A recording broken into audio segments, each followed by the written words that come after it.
have been going around my house for about 15 minutes trying to find a spot to do this video, and I am still stood in the kitchen, back where I started. So here we go. Anyway, welcome to my next video. So this video today is going to be my 5 top tips for first timers. So if you're thinking about competing, or if it is your first time competing, this one is for you. So when I first started to compete, this was 2020, 2020, lockdown, whatever year that was. I was initially wanting to compete, so I did my own little mini cut, but I had no idea where to start. So I was just looking at some videos that I could find on YouTube. I was starting to follow some people, but I didn't know what was what, who to follow, who to talk to, or anything. Like, I'm a coach myself, so I didn't know if I needed a coach or if I can do it myself and what's what. So hopefully this video will give you a bit of an insight for those of you who don't know and want to know a little bit more about it. Coming up is my 5 top tips for competitors. 5 top tips / things you may need to know or want to know. I did put a question box up for others to answer of what their insight was. Insight? Yeah. Insight and things to mention. And so I'll add that throughout the video as well.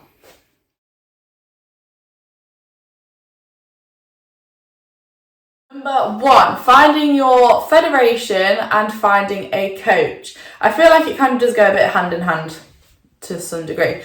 So when I first competed, I didn't know anything about what a federation was. So if you see it, I saw someone's story the other day, so I'm going to steal their quote. It might have been Jodie. If it's not, I made it up. It's like a different brand of clothing. They all have their own different purpose, so they're all the same, but they're all different in a way. It's like getting a pair of Gymshark leggings and a pair of rider wear. They're both basically the same thing, but you have your preference of which brand you want to do because they have their own unique thing to it. So for example, I've only competed with PCA, but there are different federations like Two Bros, FitX, test myself, NFM UK, DFBA, things like that. So there's different categories in those federations as well. And then a lot of coaches will specialise towards a certain federation, but that isn't always the case. So for example, but he wasn't my first coach. I did have a coach for my first year who was a different one. Then I said I wasn't going to compete anymore, so I stopped that coaching. And then when I did decide to go again, I chose to go down Team DW, just because like I said, I've spoken to him before I actually signed up. I felt like I knew him a little bit, and watching his girls progress and what they were achieving, I wanted that to be me as well. So that is why I chose Dan. But originally for my first coach, the reason why I chose her is because I was listening to podcasts all the time and following her on Instagram, and then I just came across it and then went from there, basically. So that was the reason behind my coaching. With the coaches, they should also advise you what federation to do. So initially for 2021, I wanted to do Two Bros. Yeah, I wanted to do Two Bros because I didn't want to do a routine. That was my only reason. But my coach was like, no, go and do PCA and go into the first time show. So that is what I did. And I've just stayed with PCA for now. So yeah, what you want to do is research into coaches. So you want to see what their clients are achieving. Speak to the clients as well. Have a chat with the coaches. If you have a chat with a coach, it doesn't mean you have to sign up. So see what they're about, how they work, if that fits with your lifestyle, and if you feel comfortable with it, and then you can go from there. So yeah, top tip number 1. Find yourself a coach, snoop through the gram, talk to the clients, and then figure out the federations, and then just follow all of their accounts too, just so you can get a bit better insight on it all.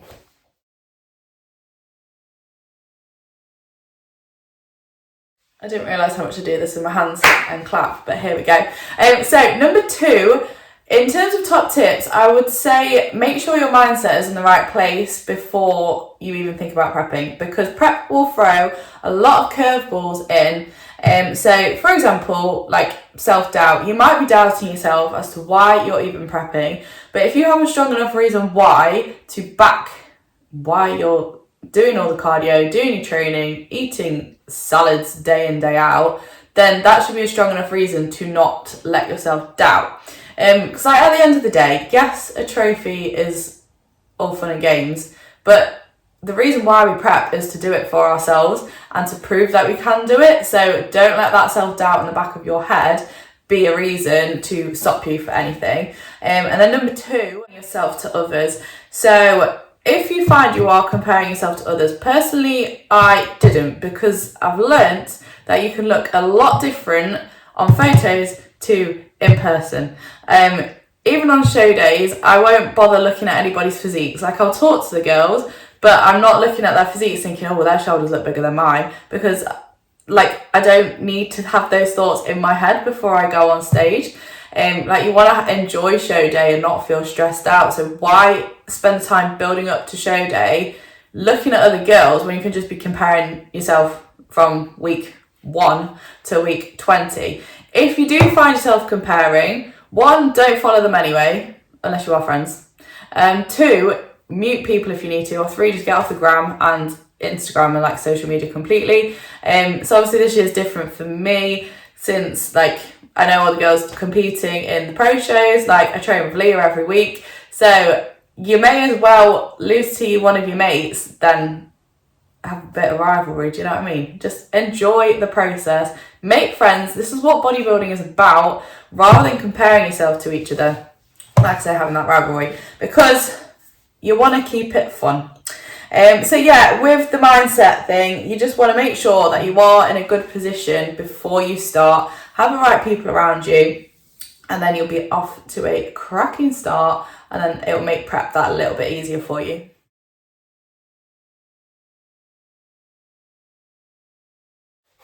I'm gonna sit down. I've got to sit now. So let's move you. Number 3, we're going to talk about show day and organisation. So, of the day of the show, actually no, let's take a step back a bit. In terms of, I'm talking about PCA. I'm giving so many conversations in one go. So, let me go from the beginning. A few years before, this is with the Federation PCA. You can do your tan by yourself. Personally, I wouldn't, because I don't trust myself to do my tan by myself. So I'll get it with the Federation, because they organise it too. In terms of hair and makeup, you can also get this with the Federation. So I get my makeup done because, as you can tell, I don't do my makeup. Hair, I just kept it straight. First year I had it curled because I can't curl my hair either. But yeah, so they are options for you. They can be supplied. You can do it yourself. It's not this is what you've got to do. So as for the timings with the hair, makeup and tan, that will be sent through like the week before, a few days before. Don't worry that they've forgotten about you. Like, you will all get your timings. The timings will all work out as well. Even still to this day, I say still to this day, last show day, like, you'll still panic that you're not going to fit everything in, but you will fit everything in, so don't panic. I'll listen to this as well for when it's my show day, because I'll probably panic that it's at the wrong time. So yeah, the night before, you will get your tan, so that's base coat number 1. Talking about tanning experience, someone did put this in that question box thing. It's a bit of a shock the first time you do it, and then once you know what you're in for, it's fine, because you go for a spray tan, and first timers was the first time I'd ever had a spray tan, and it was the first time I'd ever had a spray tan with about 8 other girls in the room who I've only talked to through Instagram, and we're all just stood there naked in one room just getting our tan. That's one way to make friends. So yeah, I just remember leaving my first spray tan and just getting back in the car and just being like, I don't understand what's just happened. It was very bizarre. And then once you do it more than one time, you get used to it. So the morning after, you then go back for your top coat. Yeah, your top coat. So the night before is like you're developing one. If you do spill water on it, don't worry, because I'm known for spilling water on it. I do so well, and then it gets to the last minute, and then I just end up with some splodge on my leg, but it does get covered, and then they do glaze you up if you want it before you go on stage the next day. So don't worry about spilling things on it, but if you have got someone with you, I do advise you to get them to weigh out your water. If you are needing to weigh out your water, you will need to weigh out your water. Or cream of rice or oats. Get them to do it for you. Be a little gem. So yeah, that was that with the tanning experience. That was that with hair and makeup. And then with organisation, personally, I will use the notes page on my phone. I'll break the whole day down from like wake up time, because your coach should have written your meals and your meal timings out. So it might be like 5:30 wake up, check in, tan, 6 o'clock, hair and makeup, 6:30. Or like hair, 6:30, makeup, 8, registration, 11 o'clock, let's say. That's where you can get all your stuff. And then you can just chill. And then just make sure you do actually chill, because like I say, chill is there for fun. There's no point stressing out about it. Like, you've done the hard work, so just listen to your coach, simmer down, and just have a nice little relax before you go on stage, because you've done the hard work. So yeah, that is show day, and then obviously you'll go on. If you haven't seen my first video of my breakdown of British finals, then go check that out as well, because that will give you a bigger breakdown of how the actual stage time then works. So yeah, that was my number 3 top tip. Was number 3.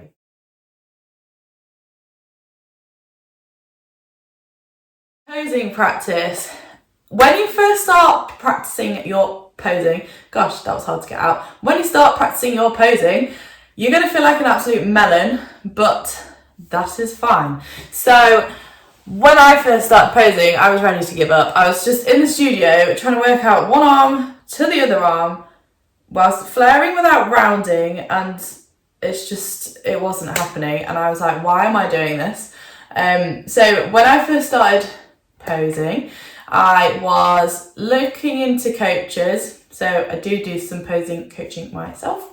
So when I've sidetracked myself. So with your posing, it's just repetition, it's muscle memory connection as well. So I've practiced my posing every day from at least 12 weeks out for my first timer show, to the point it just came repetition. Because the first time I went on stage, I was so nervous. I remember shaking so much. But because I practiced my posing and my rounds, I didn't have to think about the posing. Whereas when I competed last year, I was more relaxed because I knew what to expect, so I could actually enjoy my time and my moment on stage. But yeah, the first year I was just shaking, couldn't remember anything. I literally got off stage, I came second. I didn't know who won, even though they were stood right next to me. And I was like to the girl, I was like, who won? And she was like, me. I was like, oh, congrats. I was totally zoned out of it. So yeah, practice, why can't I say it? Practice your posing. So again, there will be, on that first video, actual quarter turns going on. So if you are doing figure, you'll have your front relaxed and all hands down poses. And then second round of posing, you'll all have your arms overhead. So with the posing, just get into a flow of it. You will probably feel quite robotic at first, but then as soon as you start flexing and getting used to where your body needs to be, then you get used to it. I would advise going in front of a mirror to begin with, but especially as you get closer to show day, step away from the mirror so you can work on not seeing yourself, because obviously there's not going to be a mirror in front of you during show day. And practice with your heels and take your socks off. So I love doing my heels and socks because it's just comfortable, but when I do my check-ins, personally I'll take my socks off just so I can practice doing it in my heels and being in my heels for that length of time. And then this is also why I like to do like posing seminars and stuff, because it gets you in the routine and practicing keeping heels on for that long, getting used to the walking, so your feet aren't completely dying on show day. So yeah, with the posing, it's just get your little tweaks. Even when you're looking back at some check-in photos, just pinpoint out what can change. So like, for example, if you're doing power pose, let's get on posing. If you're going to do power pose and you look at that, my shoulders have now dropped, so I want to lift my chest up, round it up, and then you've got more of a shoulder cap. So then all that the judges will be looking for is the symmetry with the shoulders and getting that roundedness rather than letting things drop through. Same with like your front relaxed, giving top tips away here, aren't I? So with front relaxed, you'll lift the chest up to the ceiling. You want to let your hands relax, so you don't want to be tensed everywhere, because otherwise you end up looking like this. So you want to lift the chest up, drop the shoulders forwards rather than letting them roll back, and then that will open out your lats, lift up from the shoulders, and then your arms are just hanging in, but I'll keep them lifted and tuck them in just to give that bigger illusion of my waist. So yeah, they are tips for posing. Any other questions on posing, just drop me a message below or DM me on Instagram. So yeah, repetition, get that in. Posing is the fun part, so once you get the flow, you'll be fine and you'll be good to go. So yeah, that is number 4.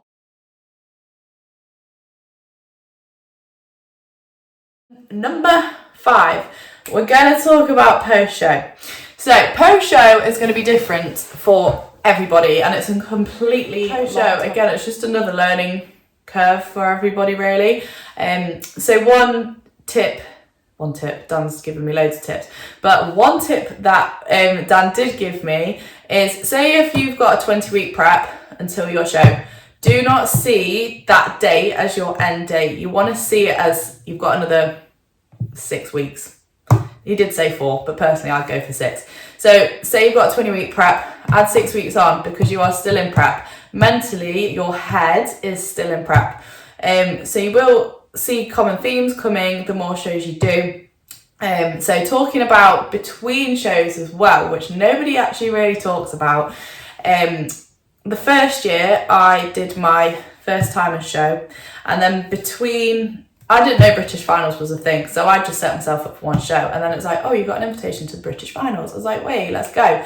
But that was June, July, August, September, October. 4 months later, I didn't realise how hard that would be. So I'd drilled in for 20, maybe 21 weeks of prep, first prep, and then without realising, I was like, oh, I'm on another 4 months now. And that's the part that I struggled with, because mentally I'd clocked out of prep, but I was still on prep, but then I didn't want to do prep. So it's like noticing your own red flags on when to stop. So for me, like I said before, I was always practicing every day, but then between shows, I was having to force myself to practice posing, and I just didn't want to do it. The thought of training, I didn't want to do it. Cardio, I hated.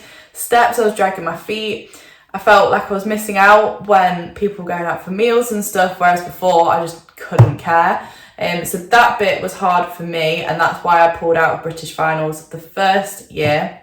That's why I only did one show, which was the toned figure. So I'm going completely off track. Anyway, for last year, I learnt from this. So after my first show, which was PCA Midlands in September, 5 weeks before the British finals, my post-show meal was just cream of rice. 100 grams of cream of rice, this was a lot at the time. 30 grams of Biscoff, 100 grams of berries, and like 25 grams of whey. That's all I wanted, because at the time when you're just eating salads, that was satisfying for me, and it kept me on track. So rather than sacking it off and just getting a burger, I knew that if I had my cream of rice, mentally I'd still be in the game. And my main aim last year was to make 2 shows. I'm completely going off track here, but anyway. So yeah, post-show, that's talking about in between shows. Actual post-show now. Again, it does get easier the more you do. Obviously I've only done 2, but I have done a reverse out from a diet another year before. So it's getting used to what's what with it all. So for example, the first year I came out and I had no idea what to expect. I thought I'd lost my head completely. I thought it was just me who was in the situation, until I started to talk to other girls and other people to realise that it isn't just me who was ridiculously hungry. I was going from weighing every gram to just wanting all the food that there could be and going out for meals constantly. So for me personally, I will reverse out and then I mentally need a break. So I took 4 or 5 weeks-ish off completely, really, of tracking anything, of being on a meal plan. So in December last year, I went on holiday. That was an all-inclusive. And then with it being December, it was Christmas, there was meals out. So I wasn't restricting myself as much. I say restricting, I was just going with the flow, having a good time. And that's what I needed mentally. But some people are different. They might be on the meal plan 100% and that works for them. They might need to change it to if it fits your macros. It's always going to be different for everybody. So you need to remember this as well. It's nothing to put you off competing. Like the first year, it did put me off, which is why I quit with my coach. I was like, I'm not going to compete again. Next joke. I was like, yeah, I'm not going to compete again. But here we are. So yeah, with the post show, just do one day at a time is my main thing for you to take from this, and that everybody is different. Everybody will go through the same thing. What I do like is when I see people posting about weight gain, because when you're deep ends of prep, you don't want to be that small. Like personally, I hated it and I couldn't wait to put on fat. But when you do start to put on fat, I don't care what people think about me, but in the back of my mind, I'm like, wow, I can see my cheeks are getting chubbier. And if I can see it, then other people can see it as well. So I think it does play on your mind a bit, and it takes a lot of time to get out of that position, but you're not going to be stuck like it forever. So the way how I see it is you're on a boat and you're just riding the waves each day. One day, you're going to be mint. You're going to be on your meal plan. Everything's going to be bang on. You've got your pasta, you've got your dry stuff, you're just eating apples, all of this. And then the next day, you're probably going to want to go out for meals. You're like, oh, I've done so well today. Maybe this is just me. You've done so well today. Maybe it's 8 o'clock. You want a little cookie, go and have 5. But it is your hormones. So listen to yourself, but also be open with people. So like, be honest with your coach. If anything, I was probably too honest with Dan last year, because I'd learnt my lesson from the year before of not being as open with other people about my hunger and my cravings, to the point every check-in, Dan probably got annoyed in the end. I was just like, oh, I've eaten too many lollipops. It's like, it's just a lollipop, Hannah. It's just apple juice. But I'd rather be in that position than feel stuck and by myself. So yeah, take that with you. You just want to open up with people. And as always, my messages are always open for those of you who need anything. So yeah, I would say personally, post show is harder. You hear it all the time. Post show is harder just because you've been structured for so long. You have the goal, you've got support. Not that you don't have support when you come out of the show, but let's be honest, people are always hyping you up for that final push, aren't they? And then as soon as it comes to reversing out, it's a bit like fizzles off onto the next thing. So yeah, it's just getting used to it. You are okay. Post show is okay. You're allowed to eat. You won't be gaining loads of fat. And in terms of the amount of weight and fat you put on, that is different for everybody else as well. Like, some people will stay lean. Personally, I've not managed that myself. Some people will just jump the weight up, and then don't keep comparing photos either. Like, don't be like, oh, I'm 5 weeks post show, here's my difference, to annoy yourself. If you're going to do it to be like, this is post show, look what I've achieved, my muscles are growing, I feel better, I feel stronger, fine. But if you're looking back at it and then being annoyed at yourself, don't, because we are not made and we are not built to stay that lean. So you need to keep remembering this when it is post show. But yeah, like I say, any questions or concerns, then drop me a message. My DMs are open and I can help if you need it. They are my top 5 tips for first-time competitors and things that you need to know from what I wish I knew from the start. So yeah, any questions as always, let me know, but I should be putting up more videos from now on. It's about my prep as well, as we are now 25 weeks out today. Exciting. Yeah, any questions, hit me up, but as always, thank you very much for watching and I'll see you on the next video.